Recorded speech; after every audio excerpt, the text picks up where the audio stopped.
Hi, I'm Edda, and this is Beauty Flip, where I help ordinary people see what's so goddamn beautiful about them and what's so extraordinary. Today we are diving into finding meaning and love from a non-dualistic perspective, taking away the lens that keeps us trapped. Let's dive in. Hi, welcome to Beauty Flip. Today, we are going to look at a hero that I just love, who I think, oh my gosh, you will too, because she, this fabulous woman, was very capable, but unfortunately had some perspectives that were keeping her back. And I think she shows us a great way of looking at how our indeed lens by which we look at the world creates duality and creates problems for each and every one of us. So today we're going to look at Elena Ruiz's life. But before we do that, I just want to give you some tidbits of where we're going to go. We're going to take a look at her life and how she really started to see that she was creating her own hell, that she was the architect, if you will, of her own suffering. And from there, we're going to dive into really this crazy world that we all create of dualistic thinking in what is love, what is not, and all the ways that we each create or architect our own suffering. We're going to take a look and talk to a fabulous guy while he shares a perspective that is non-dualistic and how love in its greatest form is consciousness. So, without further ado, let's start off with meeting our very fabulous architect, Elena Ruiz. Elena Ruiz is from Santa Fe, brilliant, very exacting, and has been known for making gorgeous, gorgeous buildings all throughout Santa Fe. And yet, if you asked her how she felt before she shifted her lens of the world, she would sit quietly furious at the world. She wasn't dramatic. She wouldn't necessarily lose her temper, but she felt resigned. She felt that her entire life was a battle and that she had to fight it alone.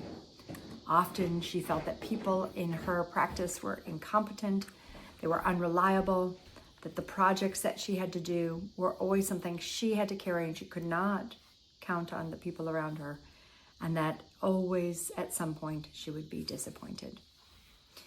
Ultimately, one afternoon, she snapped at a junior architect, and this architect quit on the spot. And her business partner pretty much said to her in the most gentle and loving way, Elena, you actually don't live in the world. You live in your interpretation of it. Well, at first she dismissed this. She sort of, kind of logged it in deep, but didn't really chew on it. That night she couldn't sleep. And she realized that maybe she had been living in a world like he said. She really, truly believed that if she didn't control everything, the world would fall apart. Then she began to see that this was a lens that she created her world through. People would disappoint her and projects would fail, relationships would collapse, and life felt heavy. But not because the world was that way, but because she saw it that way. So she started working with a meditation teacher. And through this, he introduced her to a non-dualistic perspective. Ultimately, her suffering wasn't caused by the world. It was caused by the way she divided the world into threats and failures. At first, Elena resisted, but then slowly she began to see.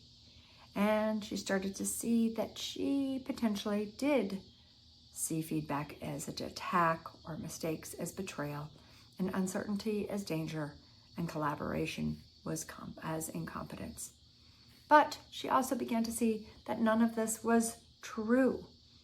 And one day, everything changed for her, where she had a moment during her meditation and she realized Literally, she was seeing the world from a perspective that was not supporting her. And suddenly, like a click, everything flipped. Yes, and she came up with a new perspective. I am not protecting myself from the world. I am protecting myself from the world that I invented. Wowza, that is so powerful. Elena, can we hear it for her? Elena, you rock star. She cried, not from sadness, but from a release, like any of us would. And her worldview, her old worldview, dissolved. Not overnight, but steadily, slowly, but surely. And ultimately, she began to see that her life was so much more easy. Her team became competent. Well, because she stopped micromanaging them. Her relationships became warmer. Because she stopped assuming there was going to be harm. Her work became lighter because she stopped bracing for the disasters that were coming. And her creativity returned because she stopped policing every single detail. She would say to you, I did not change my life. I changed the lens through which my life existed. And once that lens changed, the world changed for her. Not because the world was any different. Nope. Same clients, same employees, same partners. But because she finally saw that there was no need for the duality that she had been projecting onto it. We are not so different from the lovely Elena Ruiz. We all have stories that lead us to believe all sorts of things about our world. As I said in episode 37, beliefs are very powerful. And truth be told, they shape everything we do, every way that we act, and everything that we try to have. And if we remember in episode 37, in all forms of every action that we do, we are truly trying to create our belongingness, create some sense of mattering, create actions that will give us more love and connection. Yes, so we dive deeper in this conversation about the power of your beliefs and perspectives and the lens by which you see the world. And one of the craziest and coolest and powerful beliefs that we all have is that we live in a world where there are people who are victimized, there are people who are persecutors, and there are people who will rescue. This, my lovely human beings, is the greatest cause for so much anguish in all of our lives. We turn on the news and get so angry at what we see each and every day. Now, I'm not telling you don't watch the news, but watch it carefully because it is like a spell. It will swoop you back up into feeling like you need to fight for or against. It will cause you to think that you are part of something that is horrible. Now, I'm not saying today's life is easy by any stretch of the imagination, but this is where I actually want to call on someone who lived a very frightening life. And in his frightening times, he discovered that he still had the access to having a meaningful life. So now I want to introduce you to a man who actually lived a very difficult life. And his name is Viktor Frankl. Viktor Frankl was born March 26, 1905 in Vienna, Austria, and he was Jewish. He was captured by the Nazis along with his entire family in 1942. And he was imprisoned in 4 different concentration camps. But ultimately, one of those was Auschwitz. You must know his wife, his father, his mother, and his brother all were killed in the concentration camps. But he survived. It was in his time when he was in the concentration camps that he realized the Nazis had taken everything away from him. And truth be told, if we're thinking back to what I've said earlier, this man was truly a victim and truly, ultimately needed to be rescued. And truly, the Nazis were persecuting him. Yes. But he saw beyond those scripts, that he still had power. He saw that there was something that the Nazis could never take away from him. He wrote a book called Man's Search for Meaning. And in this book, he writes, every single thing can be taken away from a man but one thing, the last of the human freedoms, to choose one's attitude in any given circumstance. He discovered that even though in a concentration camp, stripped of identity and dignity and autonomy and facing death every single day, that there was an inner stance, the consciousness of which one meets reality. And this one could not be taken. So ultimately, he is the invitation that I am inviting you to sit with today. That suffering is not the opposite of meaning, and despair is not the opposite of love. And evil does not cancel the possibility of inner freedom.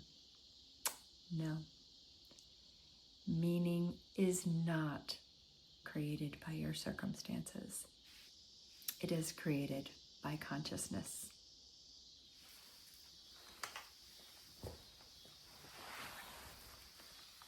So if we take the lessons of Elena Ruiz and Viktor Frankl, and we kind of bring it back to this little podcast, Beauty Flip, well, we see that every invitation that I have given you is to stop trying to manufacture meaningfulness by doing certain crazy things on the uneven playing field. Because truth be told, your meaningfulness comes from you just being absolutely alive and choosing to consciously know it.